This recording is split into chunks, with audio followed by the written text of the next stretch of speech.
তো বন্ধুরা, চিংড়ি মাছটা সুন্দর করে কেটে ধুয়ে নিয়ে চলে এসেছি। আর চিংড়ি মাছের মালাইকারি করব, গলদা চিংড়ি। তো এখানে নারকেলটা কুড়ে নিয়েছি। ধরো এখানে গরম জল বসিয়ে দিয়েছি। নারকেল দুধটা বের করে নেব। আছে কড়ার মধ্যে সরিষার তেল দিয়ে দেবো। তেল গরম হচ্ছে, লবণ নেব। এখানে কাশ্মীরি লঙ্কা গুঁড়ো নিয়েছি। কাশ্মীর সুন্দর করে এপিট উপিট, খুব বেশি গরম করিনি। 30 সেকেন্ড করে দিয়ে দেবো। হালকা করে আমার দুটি হালকা করে ভাজা হয়ে গেছে, তুলে নেব। দিয়ে দিয়েছি কুড়োনো নারকেলের মধ্যে।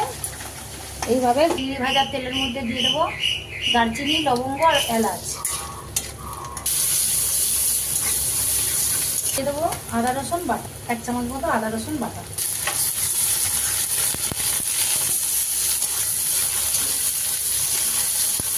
স্বাদ মতো লবণ, অল্প করে হলুদ গুঁড়ো, চিংড়ি লঙ্কা গুঁড়ো।